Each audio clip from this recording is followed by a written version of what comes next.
in Kentucky right now at an AutoZone, and Mongo want to figure out maybe he can get this radio working, or a radio working. Mongo kind of knew it was bad, so brought a radio from home.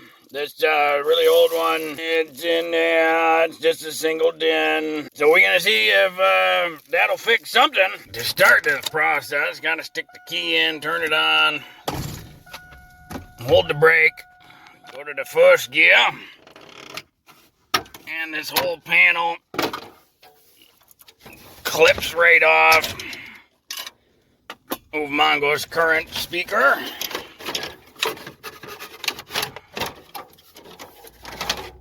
And that whole thing comes right up. And then we put her back in park and key off. Now we got lots of space to the radio. And on each side, there's a little thing you push down. So you push that down, and it'll release the radio a little bit. Push that down. And then the radio comes out. And we'll undo the connectors. You just gotta push that thing to release the lock, and they pull out. This one's similar. This is your antenna. Here's this Pioneer Mongo's gonna attempt to put in. And it has some wires coming out. It's plugged in for a foreign car. We'll have to cut those, plug up that part number to find the wiring schematic. And Mongo picked up this wire harness adapter from AutoZone.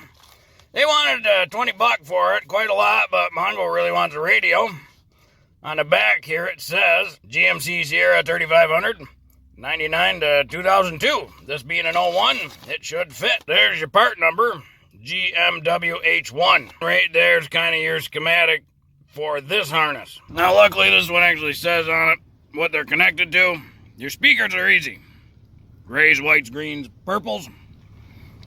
Same on this one. So then Mongo's just gotta deconstruct these ones. Got amplifier grounds, powers, grounds, but luckily it's black, yellow, red. Black, yellow, red. Blue and orange not used. This one's got a blue and orange, so could use them. Mongo's just gonna pull that end off. Slide one of these red ends in. And crimp it down real tight. Give her a pull, make sure it's tight. On this end, Mongo's gonna have to strip a little bit of wire down. Look like a 20 gauge. And then this is a white with a black stripe. This one's just a white solid. So you connect the white with a black stripe. So this one's white and a black stripe. And Mongo's gonna do that for all of them. These last here are the ground is black, red is ignition, 12 is constant power. So we're gonna connect them up and we're good for a test. So we plug in our harness. Just gonna set it all there for now because it's just a test. Comes up, skip the setup. Uh-oh, I still only got, sound like one speaker. So that sucks. All Mongo's got is tweeters. So this radio does work, but there's only tweeters, which means there's something else wrong. So Mongo wonder if there's a amplifier in this car or sound controller. And maybe that controller's bad because none of the other speakers work. None of the doors, nothing. So Mongo's going to put some more miles down. Figure it out when Mongo get home. Since the aftermarket radio did the same thing as the stock radio, Mongo's going to take a look at the speaker inside the door panel.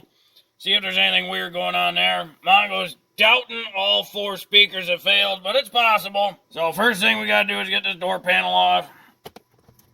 You got to take that little lock mechanism out. Then you got a 7mm screw right here.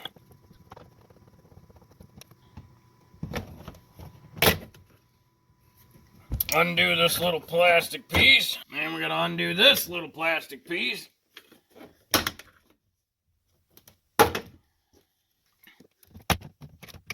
There's a screw under here. So this is one of the early models where there's not a screw under here. This is a pop-up style. Good way to identify if yours is the pop-up style or if it's got the screw up here would be if there's no screw under here. If there's no screw under there, it's there. Either that or somebody added that screw. Yep, that was it. So we'll undo these connectors here. They all look to be in good shape. Mongo always likes to look at the connectors, make sure there's no corrosion, things like that. And then Mongo had to undo the tweeter connector. And down here we have the little entry light thing. And that takes the door panel off. Now you can see this plastic is just dangling in the wind. So somebody's been in this before. This material's pretty sticky for the first time. But once you pull it off, she doesn't like sticking again. So someone's been in here before. Oh, looked like somebody replaced the window regulator. Right there. Yep, that writing usually means that someone had that out. But our speaker is right here. It's got a big tab on the top to push down. There we go. And that releases the speaker. Then it's got two little lock tabs in the bottom. And that speaker is blown right out. In fact, here is the cone. So why does that speaker not do anything? Because that speaker is junk. Undo our connector right here. In order for speakers to work, they gotta have a cone. This is just the protective fabric for the speaker. And you can see there's just nothing there. Well, maybe all four speakers are junk, because that's not a good sign. Now, the rear door is very similar and a little easier to take off. You have one screw there, and then do a double check. Make sure you don't have any other, like, tabs or something. But then there's another screw right down there. You still got to get that trim piece off. Still got to pull that guy out. And then once you get it out, you'll have your LED light there.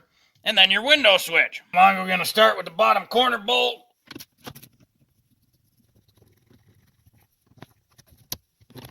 These things on the back door have a solid tab at the bottom.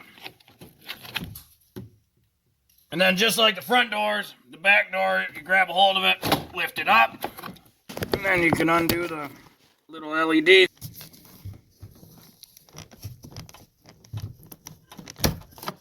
There's your window switch. The rear speakers, they have a little Torx bit just to pull the speaker out. There's also a plastic frame. It's got three 10mm bolts. Dealer's choice, what you want to do. It's a T15 Torx if you go that route. And of course, if you go with the 10mm, you'll have to tear the plastic up to get it in there. Well, and that's why that speaker doesn't work. It's not connected to nothing. The speaker is glued to that plastic frame with the 10mm bolts. Again, that's why it's kind of dealer's choice how you want to go at it. Mongo's gonna check, see what he's got in the pile. Might have speakers that fit in this. Oh, that's a short connector. Maybe the other door, Mongo, take that frame out just to give a little more space for that connector, because that's tight. Your speaker's not gonna work when it doesn't have that ring. If Mongo was a betting man, he would have lost that bet. All four of them speakers are blown. That passenger rear. This is the passenger front. No ring there. She's blown right out. And this is the driver's rear. She's popped right out of the cavity. Well, that ain't gonna make any noise. And of course, the driver's front is completely destroyed. So all four of them speakers need to be replaced. Now, you could go out and buy some OEM speakers specifically for this truck, you know, go to Crutchfield or something, and from there, it's real plug and play. You take the old ones out like we did, you put the new ones in. But Mongo's got speakers in the pile. Found a couple of nice Pioneer-looking ones. You know, they're a little dusty, but still good. And then a couple Kenwoods.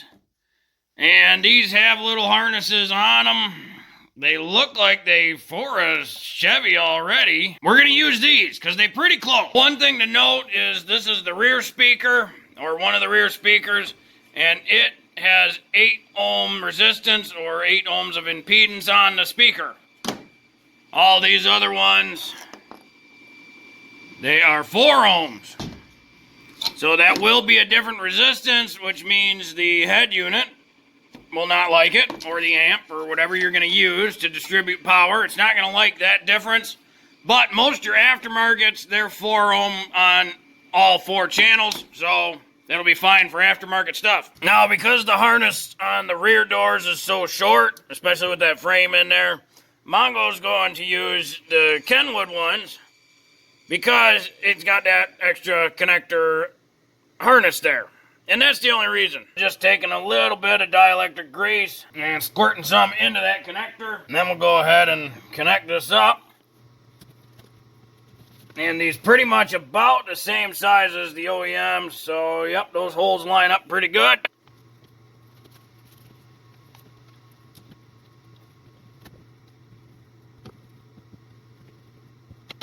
And now we got a speaker there.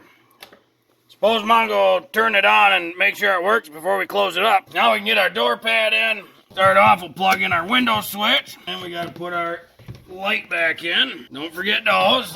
And then you'll have to go a little higher than where it wants to sit. And then put some pressure against the door to make sure all those little tabs line up. Once you got them, push down. And she'll fall right into place. Then you can throw the upper screw back in. And then the lower screw. Just snug them up. A little bit of oomph. Call it good. Slide your lock thing back in. And then we'll put this back in. Remember, this rear door has the solid tab at the bottom. So that's got to go in first. And there we go, rear door's done. Mongo's gonna put these Pioneers in the position of the front speakers. These again, they're 4 ohm. The front speakers are 4 ohm, so that shouldn't be a problem. But they have this little plastic thing. Now this is actually nothing more than glued in. That's it. These Pioneers, they seem to fit in there pretty decent like. And again, we'll do just a little bit of dielectric grease. Reusing the stock holder is not gonna work, so Mongo go to plan B, which is self-tapping screws. So we reconnect that. Get this picked out in a good spot where, you know, you like it. Luckily, it does come in contact with all metal. You don't have to get huge self-tapping screws, just a little guy's fine. Not torquing them all the way down yet. Just kind of getting them in for now. Mongo likes to do self-tappers by hand, especially on sheet metal, just because it's real easy to blow it out. Down here's a teeny tiny little tab. Push that guy down, and there we go. Slides this terminal lock out. And there's got to be a lock in there somewhere. Mongo doesn't have the right tool, but Mongo's going to get out there one way or another. On the speaker, there's 2 terminals. The big one's the positive, small one's the negative. On this connector, the dark green on this side, light green on that side. That means the dark green is the negative. Cut that off. Strip a little wire back, crimp on a large terminal. That way we know that one's positive. Fortunately, Mongo does not have any small terminal crimp things. Take the terminal and put it in the little crimping tool. Push it real tight. Again, remember the light green is the positive. Mongo betting it'll be alright, because it only going to the one side. But because we made it so tight, it should hold just fine. There you can kind of see in there.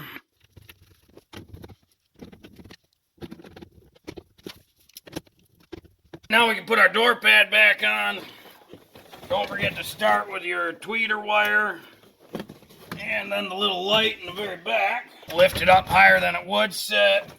Make sure all those little tabs are in there. Once they are, slide it down. Then you can put your 7mm screws back in.